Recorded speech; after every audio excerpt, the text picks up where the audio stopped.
அனைத்து நல் உள்ளங்களுக்கும் என் அன்பான வணக்கங்கள். நான் உங்கள் இந்துமதி உதயகுமார். இன்னைக்கு நம்ம பார்க்க இருக்கிற சிறுகதை இடம் மாறும் நியாயங்கள். வாங்க கதைக்குள்ளே போகலாம். கோயிலை விட்டு வெளியே வந்ததும் நந்தினியோட கண்கள் எதர்ச்சியா அந்த கோயிலுக்கு எதிர்பக்க சந்து மேலே தான் விழுந்தது. அதுவும் பயத்தோடு திரும்பிச்சு.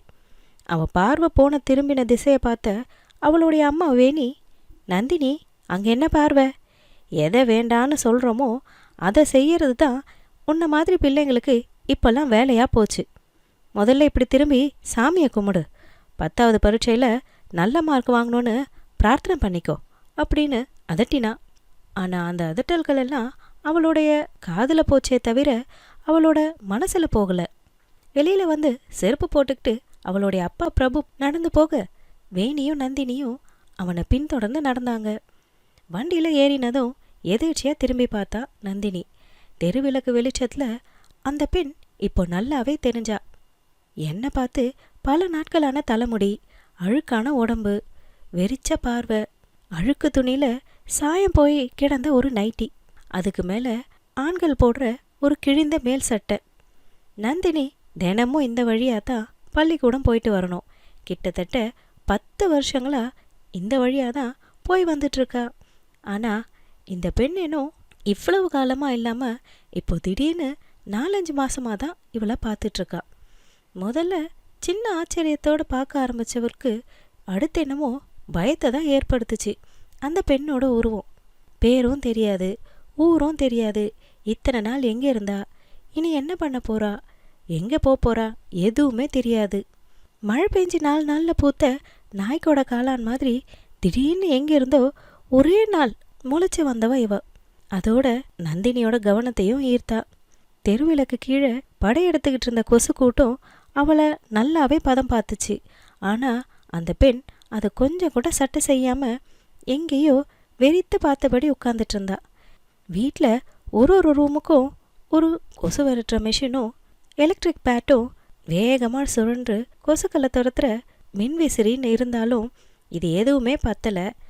ஆனால் இவளால் மட்டும் எப்படி இப்படி முடியுது அப்படின்ற கேள்வி நந்தினிக்குள்ளே எழுந்துச்சு. ஸ்கூல் விட்டு வரும்போது பெரும்பாலும் தெரு ஓரமாக படுத்து கிடப்பா. சில நேரம் யாராவது எதையாவது கொடுத்துருந்தாங்கன்னா அதை சாப்பிட்டுக்கிட்டு இருப்பா. சாயந்தரம் ஸ்கூல் ஃப்ரெண்ட்ஸோடு வரும்பொழுது அவளை லேசாக ஓரக்கண்ணால் பார்த்தபடி நடப்பா. ஏனோ திடீர்னு நடையில் வேகம் எடுப்பா. அந்த சமயங்கள்லாம் இவ என்ன தான் செஞ்சா, எதுக்காக இவளை பார்த்து இப்படி பயப்படுறோன்ற கேள்வி அவளுக்குள்ளே எழும். வீட்டுக்கு வந்து மின்விசிறியை சுழல விட்டதும் எதர்ச்சியா அந்த பெண்ணோட நினைவு அவன் மனசில் வந்துச்சு. அவள் யோசனையாகவே விட்டத்தை வெறிச்சு பார்த்து நின்னவளோட தலையில் அவன் அம்மா வந்து தட்டினா. என்ன யோசனை நந்து? இல்லைம்மா, அந்த பைத்தியம் நம்ம பார்த்தோம்ல, அது இந்த நேரத்துக்கு என்ன பண்ணிக்கிட்டு இருக்கோம்? என்னது அவளா? இப்போ எதுக்கு அவளை பற்றின சிந்தனை எல்லாம் போகுது உனக்கு?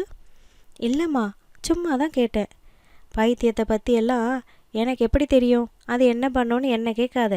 வேணும்னா உங்கள் அப்பாவை போய் கேளு, அவருக்கு தான் நல்லா தெரியும், சரியாக பதில் சொல்லுவார் அப்படின்னு நக்கலாக சொன்ன அவளுடைய அம்மா. அவள் சரியாக தான் கேட்குறா. உன் அத்தையோட பேத்தி ரொம்ப நாளாக மனநிலை பாதிக்கப்பட்டு இருந்தால, அப்போ என்ன நடந்துச்சுன்னு உனக்கு தானே தெரியும் அப்படின்னு கொஞ்சமும் மனசாட்சி இல்லாமல் அவளை பதிலுக்கு வாரினா பிரபு. இவங்க 2 பேர் பேச்சிலையுமே நந்தினிக்கு கொஞ்சமும் கவனம் இல்லை. அவளுடைய நினைப்பெல்லாம் அந்த கொட்டி கிடந்த இருட்லேயும் அதில் ஒட்டி இருந்த பய நிறைந்த முகமுமாக இருந்த அந்த பெண்ணை பற்றின நினைப்பு தான் அவளுக்கு முழுக்க முழுக்க இருந்துச்சு. அந்த பயம் இவளையும் கொஞ்சம் பதற வைக்க தான் செஞ்சுது. வலுக்கட்டாயமாக அவளோட கண்களை மூடிக்கிட்டா. அம்மா தந்த சப்பாத்தி ரோலை எடுத்துக்கிட்டு யூனிஃபார்மை போட்டுக்கிட்டு இப்படியும் அப்படியும் கண்ணாடி முன்னாடி நின்று சரி பண்ணிக்கிட்டு இருந்தா. வழக்கமான அறிவுரையோட அவன் முன்னாடி வந்து நின்னான். பார்த்து ஓரமாக போகணும், ஸ்கூல் விட்டால் நேராக வீடு வந்து சேர்ந்துடணும். என்ன? சரிம்மா. காலி பசங்க யாராவது பின்னாடி வந்தாலோ இல்லை வேற மாதிரி நடந்துக்கிட்டாலோ அம்மா கிட்ட சொல்ல தயங்கக்கூடாது, சரியா? ம். நம்ம தெருவில் இடியாப்பக்காரர் வராருல்ல? ஆமாம். கண்ணியப்ப, அவனுக்கு என்ன, உன்கிட்ட எதுவும் தப்பாக நடந்துக்கிட்டானா? வேணி பதறி அடிச்சுட்டு கேட்டா. இருமா இரு, அவர்கிட்ட கேட்டு டேப் ரெக்கார்டர் வாங்கி வச்சுக்கோங்க. திரும்ப திரும்ப இடியாப்புன்னு சொல்ல சங்கடப்பட்டுக்கிட்டு ரெக்கார்ட் பண்ணி வச்சுருக்காரு. நீங்களும் தினமும் இதே டைலாகை தான் சொல்லிக்கிட்டு இருக்கீங்க. பேசாமல் அவர்கிட்ட வாங்கி ரெக்கார்ட் பண்ணி வச்சுக்கிட்டா உங்களுக்கும் ஈஸியாக இருக்கும்ல அப்படின்னு ஷூ லேஸை கட்டிக்கிட்டே அம்மாவை கிண்டல் பண்ணினா. அவள் சொல்கிறத கேட்கும்பொழுது வேணிக்கு கோபம் வந்தாலும் கவலையோட பதில் சொல்ல ஆரம்பிச்சா. உனக்கு என்ன தெரியும்? பொம்பளை பிள்ளைங்களை பெற்று வெளியில் அனுப்பிட்டு வயிற்றுல நெருப்பை கட்டிக்கிட்டு காத்துட்ருக்க அப்பா அம்மாவோட நிலைமை உங்களை மாதிரி பசங்களுக்கெல்லாம் எப்படி புரியும்?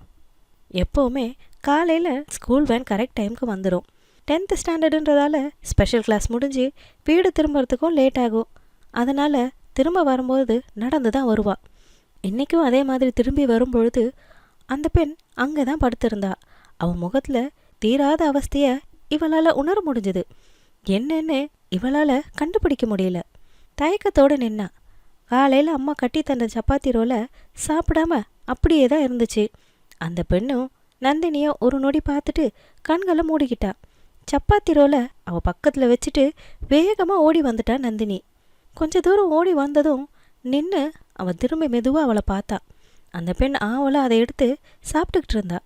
அதை பார்த்த நந்தினிக்கு ரொம்ப சந்தோஷமாக இருந்துச்சு. உண்மையான பசியை போக்க அந்த சாப்பாடு பயன்பட்ட சந்தோஷம் அவளுக்கு. காலையில் எழுந்து ஸ்கூலுக்கு கிளம்பும் பொழுது அடி வயிற்றுல சுரீர்னு ஒரு வலி. அதான் அந்த 3 நாட்கள் அந்த அவஸ்தைன்றது புரிஞ்சுது. வலியோடு நின்ன மகளை பார்வையாலே உணர்ந்தா அம்மா. இதெல்லாம் சகஜம்தான்டா, இப்போயாவது 1008 நவீனங்கள்லாம் இருக்குது. ஆனால் எங்கள் காலத்தில் அதெல்லாம் எதுவுமே இல்லை தெரியுமா? அத்தனை கஷ்டங்களையும் தாண்டி தான் நான் எல்லாம் ஸ்கூலுக்கே போய் படித்தேன். அம்மா, என்னடா அந்த பொண்ணு அங்கே உட்காந்துட்ருக்கல, அதுக்கும் இதே மாதிரி கஷ்டம் எல்லாம் இருக்கும் தானே? அந்த வெட்ட வெளியில் இதுக்கெல்லாம் அவங்க எங்கே போவாங்க? அவள் கேட்டப்போ வேணியோட மனசும் துணுக்குட்டுச்சு. நந்துமா, இப்படியெல்லாம் நீ தேவையில்லாத விஷயங்களை நிறைய யோசிக்கிற, நிறைய கேள்வி கேட்குற. நீ எதுவாக விரும்புகிறாயோ அதுவாகவே மாறுகிறாய்ன்னு நீ கேள்விப்பட்டிருக்கியா இல்லையா? நீ ஏன் எப்போ பார்த்தாலும் உன்னை பைத்தியத்தோட இடத்துல வச்சே யோசிக்கிற? நீங்கள் ஏம்மா அப்படி யோசிக்கிறீங்க? என் இடத்துல அந்த பொண்ணு வந்துடக்கூடாதான்னு தான் நான் யோசிக்கிறேன். பாவம், மூளையில் தானே கோளாறு, உடம்புல இல்லையே. அப்போது இந்த மாதிரி விஷயங்கள் அவளுக்கும் நடக்கும் தானே? மகளோட இந்த கேள்விக்கு பதில் சொல்ல முடியாமல் திணறி போனா வேணி.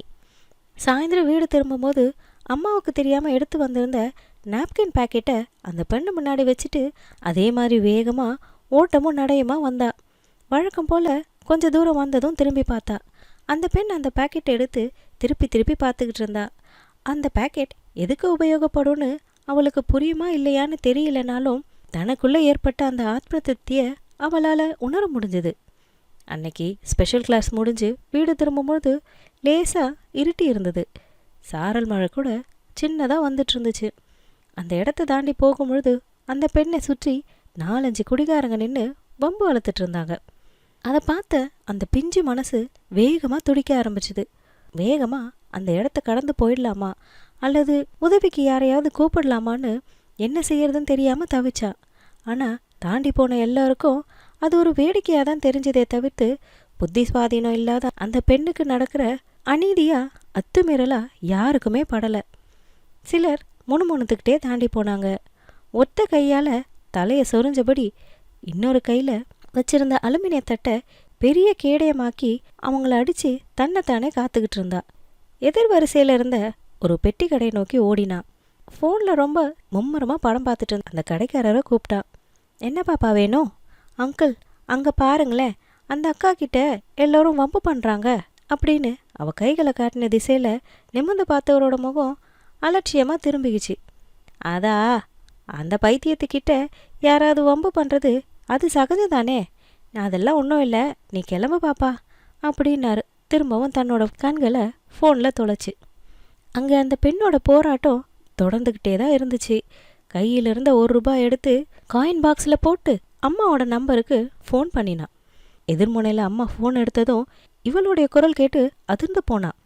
அம்மா, நீ உடனே புறப்பட்டு வாயே அப்படின்னு அவள் சொல்லிட்டு ஃபோனை வச்சாலோ இல்லையோ அடுத்த 10வது நிமிஷம் ஆட்டோவில் இறங்கினா வேணி. அதுக்குள்ளே நிறைய வேர்த்து விறுவிறுத்து இருந்தா. ஒரு அம்மாவோட பரிதவிப்பு அவளுடைய பதற்றத்தில் அப்பட்டமாக தெரிஞ்சுது. மகளை அங்கே முழுசாக பார்த்ததும் தான் அவளுக்கு உயிரே வந்துச்சு. நந்தினி, என்னடா ஆச்சு? எதுக்கு ஃபோன் பண்ணி அப்படி பதற்றமாக பேசின? அம்மா, அங்கே பாருங்களேன் அப்படின்னு கையை நீட்டி அந்த இடத்த காமிச்சா. பார்த்தவளுக்கு இப்போ நெஞ்சுக்குழியில் பதற்றம் ஒட்டிக்கிச்சு. அட கடவுளே, நந்தினி, நீ என்ன பண்ணிக்கிட்டு நிற்கிறீங்க? நீ முதல்ல கிளம்பு. மகளோட கையை பற்றி இழுத்தா. நந்தினியோட முகத்தில் குழப்பரேகை தான் படர்ந்துச்சு. அம்மா, அவங்களுக்கு உதவ வேண்டாமா? அதுக்காக தானே உங்களை வர சொன்னேன். என்னத்தை உதவுறது? முதல்ல இந்த மாதிரி விஷயங்கள்லேருந்து நம்மளை தான் பாதுகாத்துக்கணும். அதுதான் புத்திசாலித்தனம். எல்லாரையும் மனுஷங்களாக பார்க்கணும். அதுதானமா மனிதாபிமானம்? குழந்தைங்களோட புத்திசாலித்தனத்தை ஏனோ எல்லா நேரங்களிலும் பெற்றவங்களால ரசிக்க முடியறதில்ல. இந்த கேள்வி அவளுக்கு எரிச்சலை தான் மூட்டுச்சு. இப்போ நீ நடக்க போறியா இல்லை உங்கள் அப்பாவுக்கு ஃபோன் பண்ணவா? நான் அம்மாவோட இந்த வார்த்தைகளில் நந்தினி அமைதியானாலும் அவன் மனசு என்னமோ அந்த காட்சியிலிருந்து விளக்க முடியல. பரிதவிச்சு போனான். அவளுடைய அமைதி வேணியே என்னமோ செஞ்சது. நந்தினி, நீ சின்ன பொண்ணுடா, இதையெல்லாம் மனசில் போட்டு குழப்பிக்க கூடாது. ஆதரவா அவள் தோளில் கை போட்டுட்டு பேசிட்டே வந்தா. தப்புதாம்மா, இப்போ ரொம்ப நல்லாவே புரிஞ்சுக்கிட்டேன். பசி, தாகம், இயற்கை உபாதை, வலி, கற்பு எல்லாம் நமக்கு இருக்குன்னு முதல்ல இந்த உலகம் புரிஞ்சுக்கணும்னா அதுக்கு நம்மக்கிட்ட நிறைய காசு இருக்கணும்லம்மா. ஏனோ இது இல்லாதவங்களுக்கு இந்த உலகத்தில் எதுவுமே இல்லை, இருக்கவும் கூடாது. அப்படிதானே? அந்த கேள்வியில் அழுந்து இருந்த வலியும் குழப்பமும் ஒரு நிமிஷம் வேணியை உலுக்கி தான் போட்டுச்சு. எல்லாருக்கும் எல்லாமே பொதுதானே. அந்த மனநலம் பாதிக்கப்பட்ட அந்த ஏழை பெண்ணுக்கிட்ட இருக்கிற கற்பு மட்டும் ரொம்ப விலை குறைஞ்சதா என்ன? தன்னை பாதுகாக்க முடியாத அவளை யாரும் ஏன் ஒரு பொருட்டாக கூட நினைக்க மாட்றாங்க? அவளுக்கும் வலி, பசி எல்லாமே இருக்கும் தானே. ஆனால் சொல்ல தெரியல. பாவம்.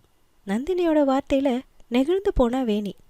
நமக்கு இந்த மாதிரி எல்லாம் கோரங்கள் நடக்கக்கூடாதுன்னு ஆசைப்படுறவங்க மற்ற யார் வாழ்க்கையிலையும் இதே மாதிரி கோரங்கள் நடக்கும் பொழுது காப்பாற்றின தவறின யாருக்குமே தனக்கான பாதுகாப்பை இன்னொருத்தர்கிட்ட யாசிக்க எந்த ஒரு அருகதையும் கிடையாது.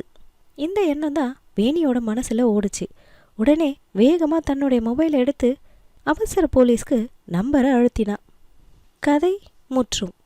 என்ன நண்பர்களே, இந்த கதையை கேட்டிங்களா? எவ்வளோ அருமையான ஒரு கதை. அந்த பெண் சொல்கிறது எவ்வளோக்கு எவ்வளோ உண்மை. பசி, வலி, கற்பு இது எல்லாமே பணம் இருக்கவங்களுக்கு மட்டும்தான் இருக்குது. பணம் இல்லாதவங்களுக்கு இந்த மாதிரி விஷயங்கள் எல்லாம் இருக்காது. அவங்க ஒரு ஜடோன்ற ஒரு எண்ணமே வந்துடும் போல் எல்லாருக்குமே. ஏன்னா அப்படி தான் நம்ம எல்லாருமே கடந்து போய்கிட்டு இருக்கோம். இந்த பெண் சுதந்திரம், பெண் பாதுகாப்பு இந்த மாதிரி எல்லாம் பேசுகிறவங்க எல்லாம் உண்மையிலேயே இதில் அக்கறை இருந்து பேசுகிறாங்கன்னா கண்டிப்பாக நிறைய இடங்களில் நம்ம இந்த மாதிரி பெண்களை இந்த மாதிரி நிலையில் பார்த்துருப்போம். ஆனால் எத்தனை பேர் அவங்கள கொண்டு போய் ஒரு காப்பகத்தில் சேர்க்கணும், அவங்களுக்கு பாதுகாப்பு கொடுக்கணும்னு நினச்சி செஞ்சுருப்பாங்க. ஆக எல்லாமே பேச்சோட மட்டும்தாங்க. இந்த மாதிரி விஷயங்கள் மட்டும் இல்லை, பொருளாதாரம், அரசியல் எல்லாத்துலேயுமே கூட்டம் கூட்டமாக நின்றுக்கிட்டு குறை சொல்கிறதுக்கும் இப்படி ஆயிடுச்சே, இப்படி பண்ணுறாங்களேன்னு கேள்வி கேட்க மட்டும்தான் இருக்கும். ஆனால் அதை கொண்டு வந்து கையில் கொடுத்து நீங்கள் சரி பண்ணுங்களேன் அப்படின்னு சொன்னால் அதை முன் வந்து வாங்கிக்க யார் தயாராக இருக்கும்? அப்போது ஆளுங்களுக்கும் அவங்க இருக்கிற இடங்களுக்கும் ஏற்ற மாதிரி தான் நியாயங்களும் தர்மங்களும் மாறுமா? இதுதாங்க இங்கே சொல்லப்படுற விஷயம். அந்த பெண் கேட்டது சாட்டி அடி கேள்வியாக இருந்தாலும் அது அவங்க அம்மாவை மட்டும் கேட்கலங்க. அந்த கேள்வி எல்லாம் நம்மளை நோக்கி கேட்கப்பட்ட கேள்விகள். இந்த மாதிரி விஷயங்களில் நம்ம எவ்வளோ தூரம் உண்மையாக நடந்துக்கிறோன்றத நம்ம கண்டிப்பாக உணரணும். உண்மையிலேயே இந்த மாதிரி ஒரு நல்ல கதையை தந்த ஆசிரியருக்கு ரொம்ப நன்றிங்க. இந்த கதையை உங்களுக்கு பிடிச்சிருந்தா லைக் பண்ணுங்கள், ஷேர் பண்ணுங்கள். இன்னும் இது மாதிரி நிறைய கதைகளுக்கு நம்ம சேனலை மறக்காமல் சப்ஸ்கிரைப் பண்ணிக்கோங்க.